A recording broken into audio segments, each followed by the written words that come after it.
One of the 12 traits that we look at when doing the puppy evaluation that I devised over years of evaluating, tracking, and following my puppies into adulthood is assertiveness. Now, there are two different types of assertive, which people get this a little wacky, and it does cause problems. Dogs can be human assertive, so they're assertive with humans, or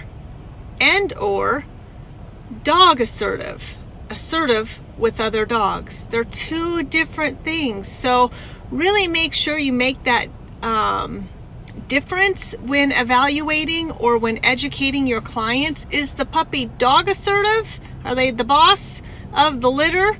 Or are they human assertive? Do they have no problem challenging your boundaries, taking what they want when they want it? Just an assertive overall puppy with humans.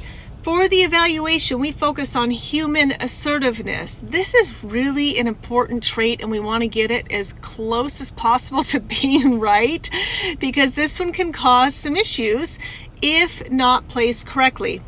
There's times we really need an assertive dog. When we're looking for service dog work or a working placement, some assertiveness can be really helpful, that we know that that dog will have no problem making decisions, for diabetic alert dog, waking up their owner, being persistent, just an overall outlook on life. Having an assertive dog in a lot of different scenarios and situations is needed.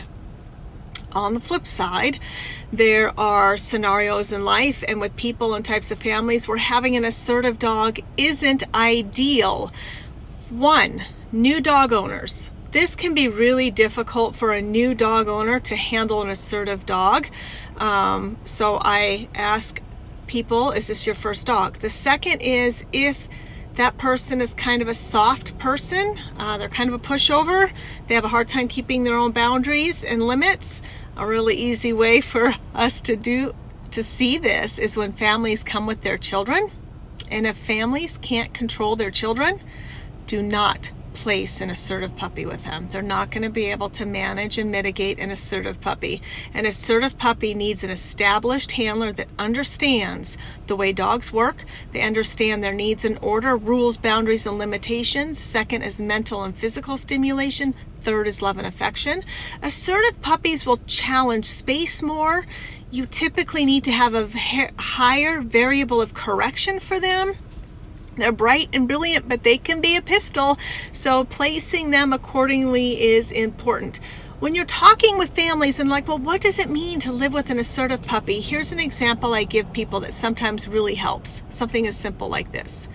If your child is holding a piece of pizza, a human submissive puppy will smell the pizza, look both ways, walk a little bit, sniff the floor, air scent the pizza again, walk a little bit more, and maybe try to reach for the pizza.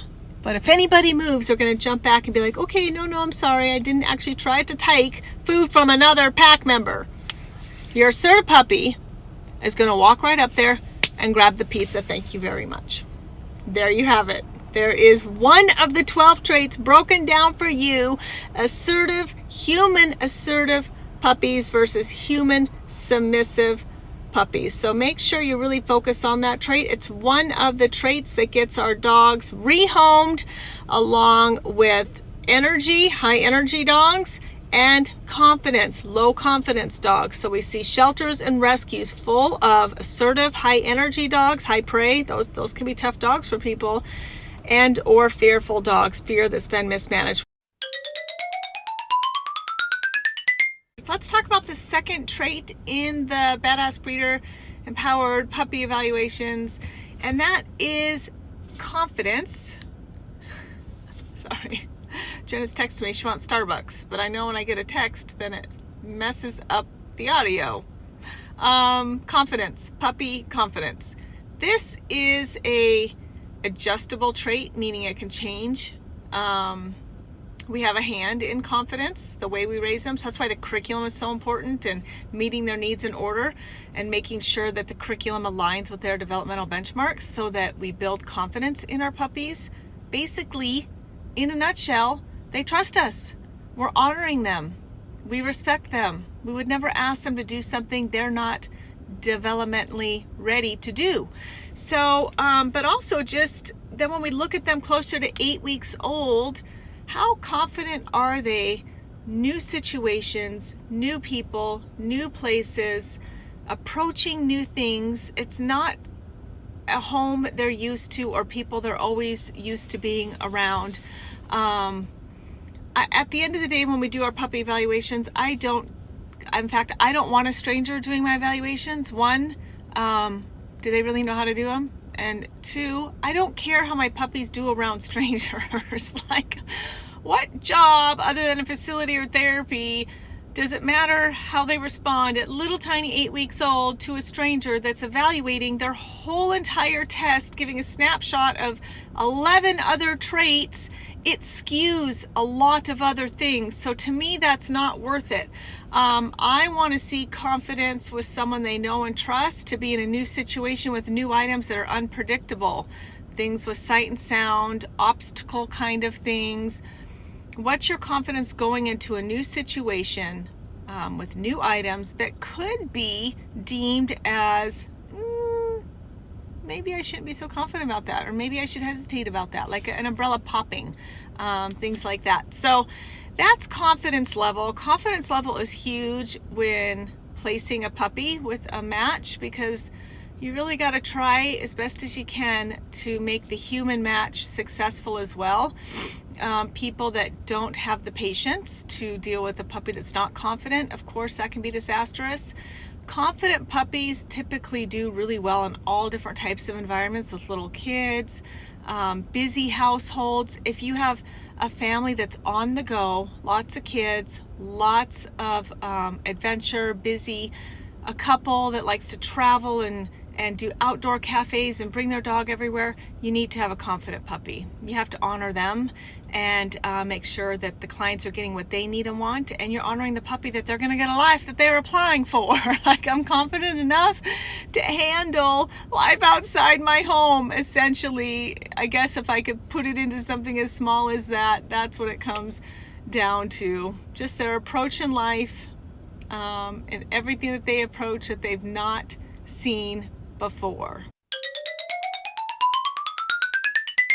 The third puppy evaluation trait in my Empowered Badass Breeder evaluations, and that is motivation. Sorry, getting a phone call.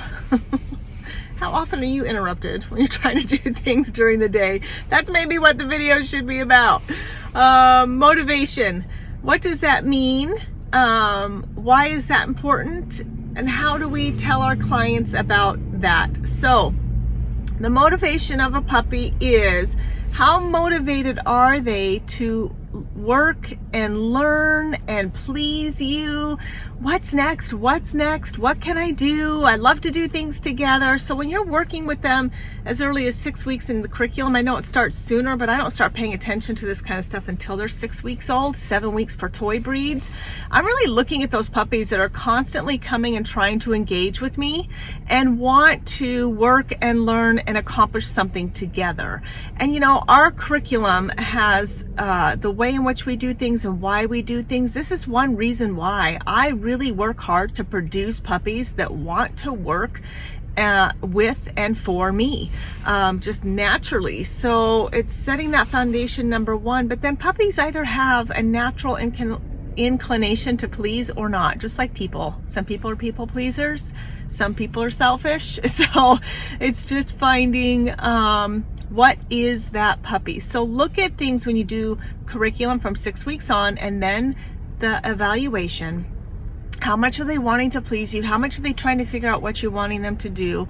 How much are they looking to you, stopping and thinking and looking at you, and having that thought and that idea of, okay, what's next? Like, my world revolves around you. I'm here to work with and for you, and this is so much fun. I mean, right? We want to honor our puppies. So puppies that naturally enjoy and have this intrinsic motivation to work and learn and train with and for a human, we want to target that because that's really important when placing with a family or a couple or a single person that wants a dog that's easy to train or to train them to do something, versus maybe a family, a busy family that's just happy with a dog that's a little more independent and is willing to play on their own and entertain themselves sometimes and not worry so much about pleasing all the humans around them. So it's an important trait, especially important when you're looking at a place with therapy, facility, or service dog. But I know not everybody does that, and not that you need to, but still looking at placing within families, asking people, do you like to train? Do you want to train your dog? I mean, they all need to be trained, don't get me wrong, but I mean above and beyond all the normal, standard, necessary commands they should know, and behaviors they should know, and impulse checks that they should have, self-control and focus, those kind of things. Beyond that though, if you want a fun trick dog, or if you're okay with just, they need to know the basics and be a well-behaved dog, and they don't need to please me and want to have this constant feedback from me and have their intrinsic motivation be about working and learning with me. So just understanding that can be really beneficial in helping honor and respect our dogs to get them the human and family they want and need, but also the humans get the puppy they need and want as well. And this is when those magical matches happen. This is when people talk about that once in a lifetime dog. It wasn't because the dog had special fairy dust sprinkled on him. It's because all of these things, all of these needs and traits aligned with the human. So both the dog and the human had the same needs, and they understood each other, and they were able to communicate that and meet those needs. And that's when beautiful things happen. The fourth trait we look at in the Empowered Badass Breeder evaluation is nerve strength. What the heck does that mean? Why do we need to look at it? Why is it so important? So nerve strength is, I feel, best described as, and here's, it gets a little tricky trying to pull it apart, like the difference between confidence and nerve strength, because how can you have a really confident dog, but they lack in a little bit of nerve strength? You can. And you can have a dog that lacks in quite a bit of confidence, but has okay nerve strength. How the heck is that possible? So confidence initially is their ability to approach new things bravely, little fear. Okay? Nerve strength. When you start stacking what could be stress to a dog, how many times can you stack and in how much time until they say, nope, I'm out, I'm done. I need to go de-stress. I have reached my limit. What a beautiful thing it is if we know what we're looking for when our dogs hit this threshold, that we can show them, I'm honoring you, I'm respecting you, I saw that, we're done, we're leaving, we're moving, we're stopping, whatever's going on. So for an example could be when you can see that their nerve strength is not as strong as it could be is first in the puppy evaluations. We stack certain stresses fairly quickly to see how do you handle and manage it. Do you shut down? Do you try to flee? Are you trying to escape the fencing? Are you yawning? Are you showing any stress, and what stress are you exhibiting? Stress can also be whining, speeding up, and starting to spin and pace and smell and just feel like almost anxious, right? Is the best way I think to explain it. They go from like do, I'm curious, I'm exploring, I'm smelling, stress. Oh, okay, I'm curious, I'm exploring, I'm following you. Oh, stress. Okay, I'm curious, I'm following you, stress. Okay, this is too much stress. I'm going to start shaking. I'm going to start whining. I'm going to start trying to get out of the fencing. They kind of shut down, and you have to de-stress before you keep moving on. It's cruel to keep pushing a dog through stress when they have shown you, I'm done. So even in the evaluation, if we get to that point, we've done the umbrella, we've done the popper, and they shut down, it's time to stop putting any pressure on them and get the toy if they like tugging, if they like playing fetch, Just take all the pressure off. Just stand even if you have to and let them de-stress. Say, you're okay, you're fine, let's do something else. Fun, no stress, rolling a ball, right? Puppies love to follow and chase things. So how does that translate now in matching them and placing them in their new home? If you have a puppy that lacks in nerve strength, right, they hit that threshold, that's something really important to discuss with their new owners. Hey, look, they can be really brave, but they can only take so much, right? So watch for the stress indicators you saw in the video. Be aware of taking things a little bit slower, giving them a little more time in between something new. So if you take them out to get frozen yogurt, okay, we're in the car or we're taking a walk, a car backfires, that startles them a little bit, they recover nicely. Somebody in a hat that kind of startles them, they're unsure, okay, they recover nicely. You need to start keeping track, okay, that's 2. Being really aware and in tune to these kind of things in your dog is what truly creates that bond of trust and respect. And when that dog knows without a shadow of a doubt, you catch it and you are able to advocate for them and remove them or change the environment enough for them that they don't need to stress anymore. What a beautiful thing that is. That is when that magical match happens. That is when that deep, true, innate bond happens. And dang it, that is one hell of an owner. So helping our puppies, recognizing our puppies that do lack a little bit of nerve strength, and then educating our clients on what that looks like, how that translates to, is so important in the overall longevity of a dog's mental health.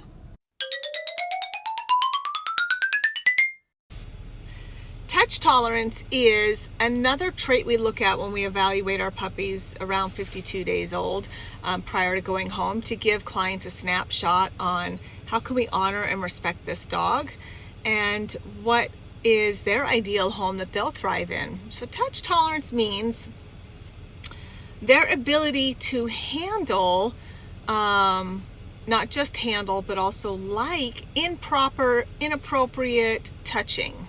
Okay, we work really hard in our Empowered Badass Breeder program to teach breeders how to do a 10-step handling, really from the time they're born, which just really starts gentle holding, stroking, everything's natural next to their mom, and it changes and shifts based on the age of the puppy, and that's all documented in the Badass Breeder Guide and as well as the Empowered software. So when you're walking your puppies through this type of handling to really condition them to, it's okay if someone puts their hand under my collar, it's okay if they're putting their fingers between the pads of my paw, it's okay if they're touching my nails, opening my mouth, touching my nose, looking at my ears and rubbing them, my tail, my belly, my back, just really creating compliant dogs. Dogs shouldn't be fearful or have an aversion to appropriate handling for their lifestyle. So thinking about what this dog is intended to do. So if they're going to be a service dog, they have to have a really high touch tolerance because they got to be vested every day, maybe shoes on, their equipment, their gear, accidental touching in public, people grabbing and hugging without even knowing that they're going to do it, right? But what's important, the distinction that's really important during the evaluation when looking at touch tolerance is our hope and our goal as empowered breeders is to make sure all of our puppies are compliant. They'll handle it. They understand it. It's been conditioned. It's been kind of imprinted since they were a puppy. They can trust us. It's all right. Oh, here she goes again doing her silly handling. All right, whatever, Mom. The difference is when we're looking at the evaluation is, do they actually enjoy it? Or are they just tolerating it? We really want them all to tolerate it. That's my goal anyway. But do they enjoy it? Are they like, oh, that's fine, tug and twist and heavy pet me, and I just love it all, just keep doing it. When we see puppies that show that they actually enjoy it, they're licking you, they're wagging their tail, they're seeking more engagement from you, they're making that connection with you rather than like, okay, fine, just get it over with. When they're really enjoying it by showing some of those things, these are great puppies for families with little kids.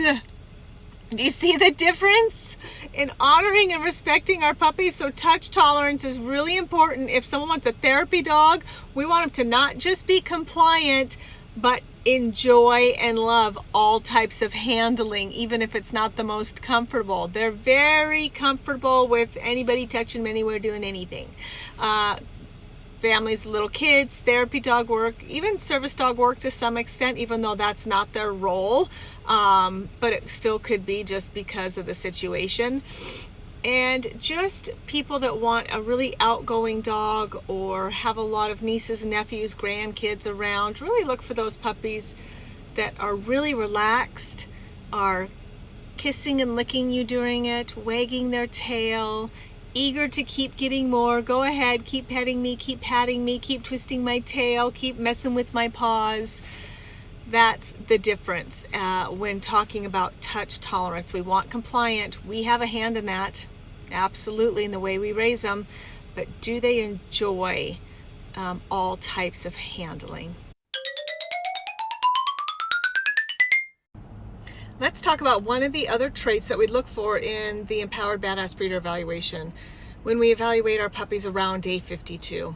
One of the important traits we look at is energy. This is not a trait that will change. It is a stable trait. And so targeting your higher energy puppies within that litter is important to know, to help guide in the placement for the family that might be choosing them. Please do keep in mind, you can't cross compare different breeds, because what you'll see in the lowest energy of a border collie might be the highest energy in a bulldog, let's say. So some breeds have been intentionally bred to have high energy due to the job that they are required to do, like herding or pulling a sled. You know, they're just higher energy dogs, working level, high drive, high energy dogs.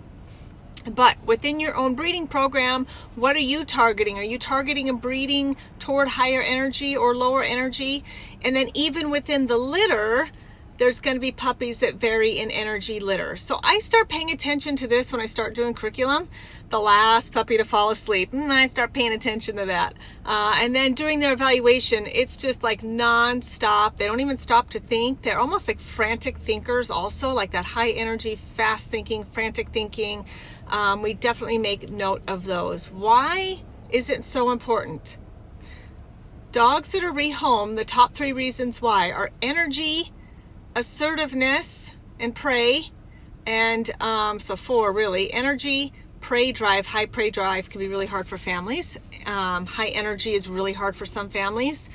Low confidence can be really high for families, and high assertiveness can be really hard for families, especially with little kids. Most of this has to do with little kids and or first-time dog owners. So just talking to your clients and explaining, you know, these higher energy dogs are going to need longer walks, they're going to need more walks, they're going to need their needs met sometimes in a little different way, especially if you need to honor the breed and what that breed was bred to do. It's like expecting a German Shepherd or a Border Collie to not ever try to herd your kids. That's just unrealistic initially. So it's understanding, of course, always the breed that they're getting, and then the energy within that breed. Are they lower energy, more of a couch potato, go with the flow, lower energy puppy, or are they higher energy puppy? And being able to convey and articulate that to a family or one person, you know, someone that wants to hike and they're super active, or they want to train the dog to do something,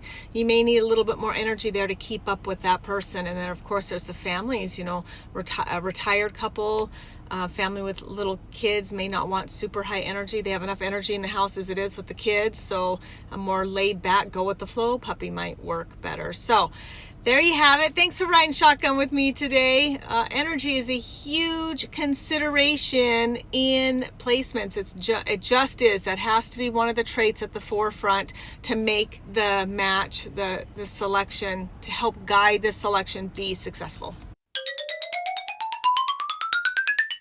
Another trait that we look at for our Empowered Badass Breeder evaluations, and I'm going to lump these two together, sight and sound sensitivity. It's almost backwards on the chart because low sight and sound sensitivity is better than high sight and sound sensitivity, but I know when I do seminars and stuff and it's always flipped on the chart. So we're looking at puppies that typically, of course, ideally low sight and sound sensitivity. And what that means is, how sensitive are they? How much do they startle? How much do they respond to an unknown noise or an unknown, unpredictable movement? Now, when you're evaluating the puppies, I talk about this in the class. You could take the evaluation course on Teachable, but you just can go to badassbreeder.com. You've got to make sure, I recommend the popper. You've got to make sure the puppy's not looking at the popper when you go to move it, because then if they do have a startle reaction, is it because of the movement of the popper or the sound? Or of course could be both, but we want to make sure the puppy's looking at something else, sniffing the ground, playing with its toy, and we'll do the popper in the background. Please do not ever, as this just came to my mind, take a popper and push it toward a puppy. It is not our job to try to evoke fear, to be unreliable, to be unpredictable humans. Our goal as empowered badass breeders is to raise puppies that trust us and we have mutual respect for. So why would you do that? Like, never do something intentionally that could evoke a negative reaction. So of course, by popping the umbrella and letting them see it, it could evoke a negative reaction, but I'm not chasing them around with the umbrella and I'm not popping it right on top of them. Do you see the difference of that respect? Like, you can be sitting there and I can pop the umbrella here. So, startle response is normal for us and for puppies, and even with people. Some people's startle response is more dramatic. Same thing with puppies. So we're looking for, when we're looking at sight and sound sensitivity, do they startle, and then how quickly do they recover? I personally have seen, I prefer that they recover within 3 seconds. So, oh my gosh, what was that? 1001, 1002, 1003. Am I able to get them out of that startle and their nose is back on the ground? They're moving forward again, maybe even investigating what startled them to begin with, or moving toward the sound that they heard. If they don't, but they're happy to go around smelling or looking for their toy again, that's okay too. Like, you don't have to go back to the item. I'm not going to force a puppy to do that. Again, about respecting their boundaries as well. Working on these are adjustable traits, which is so exciting, which means you and I have a hand in helping our puppies not be so sensitive to new sights and sounds. And we do that through the curriculum by offering them a plethora of different sounds and different sights safely. It aligns with their developmental benchmarks, so we're not doing something crazy with unpredictable movement when they're 4 weeks old. We build. How do you know when to build and what age you should do things? I walk you through that in my Badass Breeders Guide, plus I do have those classes as well. And of course, in seminars, I teach the pacing of curriculum and or puppy evaluations too. So I'm here to help. You've got several different avenues you can reach out to. Of course, if you have any questions, drop below.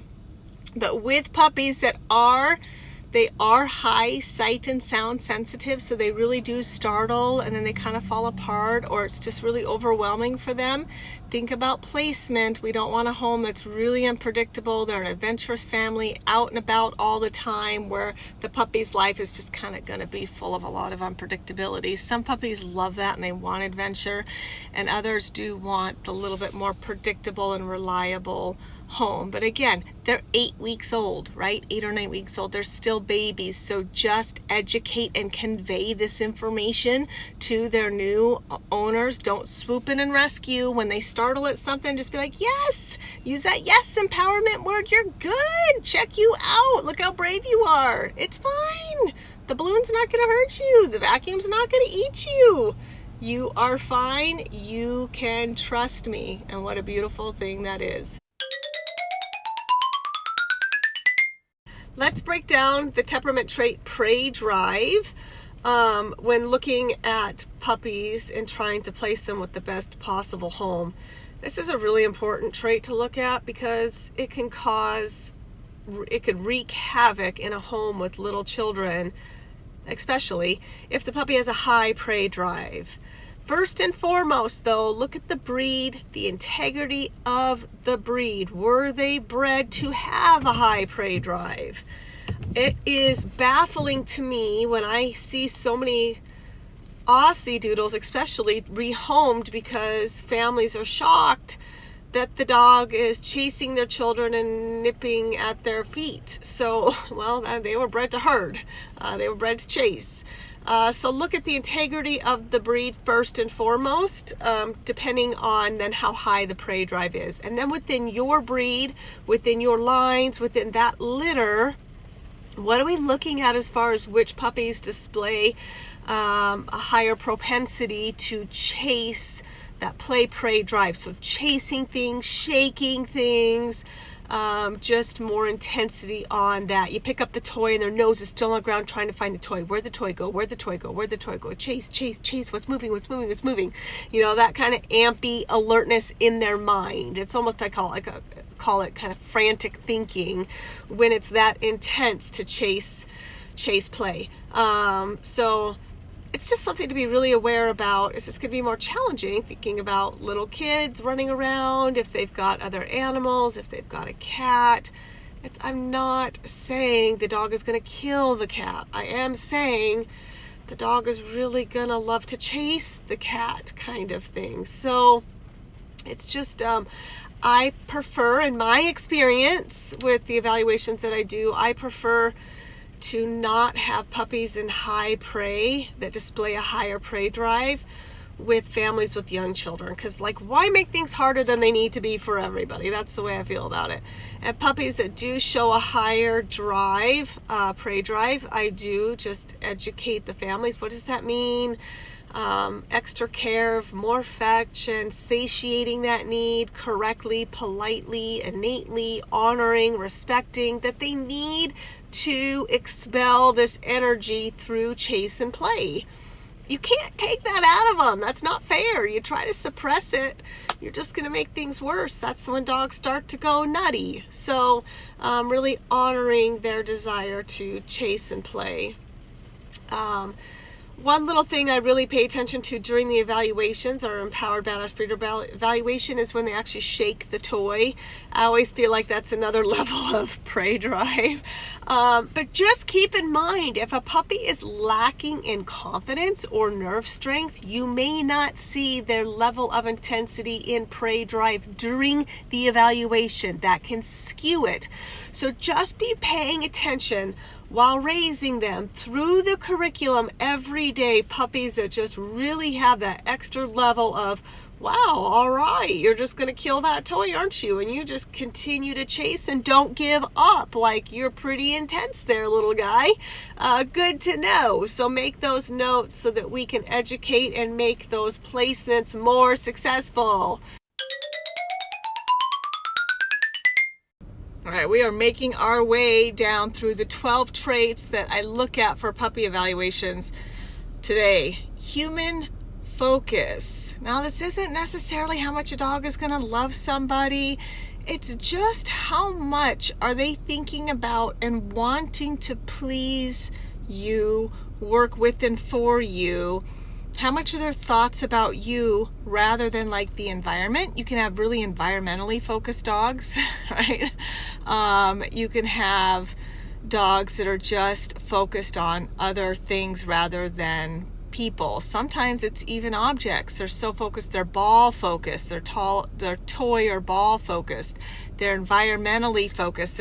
They're so focused on the environment you're testing them in that they don't care so much about you. This is another reason why I really think it's important to have someone that they know doing the puppy evaluation, because this trait could be skewed. Maybe they don't give a crap about a stranger, but if it's someone that's built rapport with them, they might be in your lap the whole entire time. And you completely, I almost want to say misdiagnose this puppy's innate needs to be with and for, work with and for people. And then one step further, this is where you can really see where puppies are very Velcro sensitive puppies. They crawl into the tester's lap and melt. They look at you the whole entire time and they're like, What can I do for you? What would you like to do? They're looking up and watching and waiting for you to make the decision on what they're going to do. They may still kind of go smell a little bit, but it doesn't take long, and they're like, oh wait, but what's my human doing? They're coming back and checking in on you. I really want to know those puppies, because those specifically are really important for people that when you build rapport with your clients that are coming off of grief, that are lonely, that live alone, that want this dog to be their whole life. They want that from the dog also. This is why we need those good matches. It's like eHarmony for dogs. So if that's what the puppy needs and that's what the human needs, that's ideal. That's when magical things happen. So when you're doing evaluations or you're working your puppies through curriculum, how much are they noticing you? Oh, here comes the sun, you guys. Here comes the sun. Na na na na. And there it goes. The sun is out today. I will say we've been getting rained on. We've been underwater at our farm. It's been a nightmare. Those of you that deal with a lot of rain and all the dogs know exactly what that means for us. Not good. Anyway, human focus. How much is that innate desire of that dog to be with their humans? How Velcro they'll be, how much checking in they'll be. We have to warn our clients. They have to start leaving these puppies early on in the kennel. Matter of fact, no nonsense, come home. They have to, because I have found they are more predisposed to separation anxiety, number one. Number two, if people work long days, these are not the puppies for them. These little puppies are sitting home like you are their whole world and you're never home. We want to find puppies that are far more independent, happy to engage, happy to go do something else. They're environmentally focused as well, or they're really, really dog focused and they have another dog. Great, let's find a puppy for them. So this can be a really important trait to look for, to make sure we take care of those little tender hearts from our puppies, those little potentially, just because they're human focused does not mean they'll be tender hearted though. Or Velcro puppy, right? It's two different things, but a lot of times they go hand in hand. I think the tender-hearted portion score of the puppy evaluation is the most difficult to understand and then explain to clients.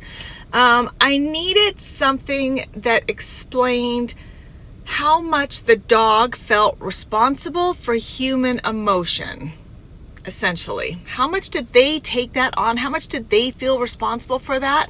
Because if you place a dog that feels very responsible for human emotions, if they mirror that really deeply and you place them in a home where they will be responsible for a lot of human emotions, you're just going to destroy that poor little puppy. You're just going to destroy their poor little soul because they want to fix everything. They want their owner to be happy and not anxious, not depressed, not yelling, not a lot of unpredictability emotion-wise in their home. And if they're feeling that all of the time, that pressure, they break.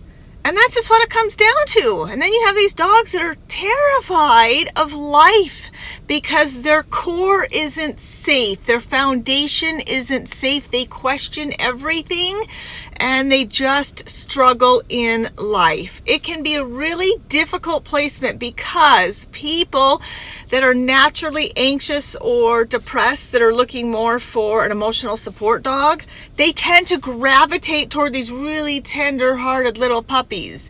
These are the puppies that, like, when you throw the fit during the evaluation, they come up and they cuddle into you and they want to just melt right into you. And you're like, can I fix you? What can I do? Something's wrong.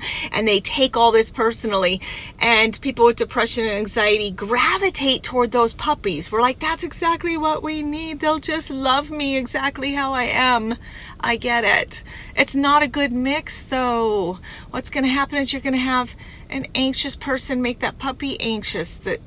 A depressed person make that puppy question everything. And so typically with people that are struggling with depression and anxiety need a puppy that's more confident, not as tender-hearted. They don't take the responsibility of those emotions. That puppy's going to be like, we're not laying in bed today. Bap, get up, get the ball, let's go. Like, get my leash. They're not going to be like, oh, we're going to lay in bed today. Okay, I'll just cuddle up with you all day. Now, depending on what you breed, all dogs are going to be some level of tender-hearted. That's why we love them. That's why we need them. That's why we want them. But identifying those puppies that are super sensitive to human emotions is huge. When we put too much pressure on those puppies, that's what we'll see too, like puppies that submissive pee, start to be fearful when they weren't being fearful. There's been too much pressure put on them. Even if it's not human emotions, it could be training. It could be asking them to do other things that they're not comfortable yet doing or may never be comfortable doing. So identifying that this one's huge. This one, I think more than anything, is really advocating for that puppy. If you have a really tender-hearted, extremely tender-hearted puppy that just crumbles under any kind of pressure and feels responsible, please place them very carefully. There are tender little souls that need to be protected, and they are a gift. They truly are. We just have to place them correctly. So our job as a breeder can get, you've got to walk that careful line of making sure your clients get what they need and they want. And even though they may be gravitating toward a really tender-hearted puppy, you may have to ask some of those difficult conversations of this puppy will break under so much pressure, and this is what that will look like. You'll have an anxious dog. You'll have a dog that questions if anything is safe in the world because you don't feel safe. And unfortunately, that's just the reality. If they have a human that they don't feel safe with, then nothing feels safe. It's really the same thing for people too. The 12th and final trait of the empowered badass breeder puppy evaluations is dog friendliness. This one, more than any, if you're just not sure, just err on the side of caution. This trait heavily also is reliant on what you see raising your puppies. This is not about whether they're going to get along with other dogs. Clients automatically think, oh, I have another dog. Are they going to get along with other dogs? Okay, first of all, you have a malleable, trainable young puppy. If your established dog is neutral and balanced, there should never be an issue. However, we do look at if you find a puppy is dog assertive. So whether it's even during the evaluation, they're really assertive, but it's also a stuffed animal. So you have to take that into account. I always look at the initial reaction, not after they realize it's not a dog anymore. Because if they're jumping and pulling on it because it's a toy, that doesn't mean they're dog assertive. So trying to make that distinction. If there's one part of the puppy evaluation you take out, take this part out and evaluate during play. Is there a bully in the litter? One that picks on all the other puppies? Is there a puppy a mom has to correct over and over and over again and they just don't seem to get it? Is there a puppy that just doesn't stop with another neutral dog? Those puppies I would be just more careful with. If somebody has an assertive, established dog, people right away are like, oh, aggressive. No, assertive. They're bossy. So I have to ask clients, is your dog assertive? And what I mean by that is, and you have to say this, is your dog the boss with other dogs? Do they take other dogs' food? Do they just go and take the bed? Are they bossy at dog parks? Are they bossy of toys? They'll just go grab a toy right from another dog's mouth. Those are the things I'm looking for. Normal, but assertive alpha behavior. So when we're placing dogs, a lot of people say, can I bring my older dog to see if it will get along with the puppy? Absolutely not. And if you're concerned your established dog is that unbalanced, don't get a puppy. I don't want you to have one of my puppies. What's a beautiful thing, our dogs are pack animals by nature.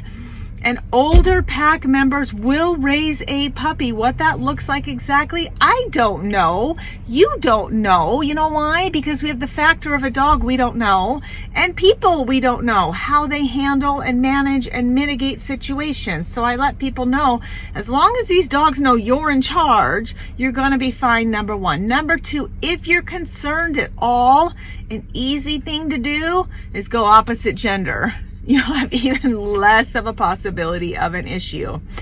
The worst thing, if at all, even if there was a potential problem, is if they have a dog assertive female and you give them a dog assertive female.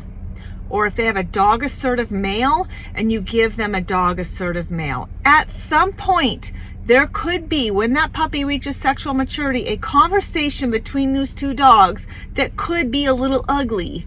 Again, there are so many factors. Usually healthy, sound, reliable dogs that are being raised by people that are meeting their needs in order, that are honoring and respecting them, that have a healthy pack environment, won't have issues. That's the whole point of them getting a puppy to begin with.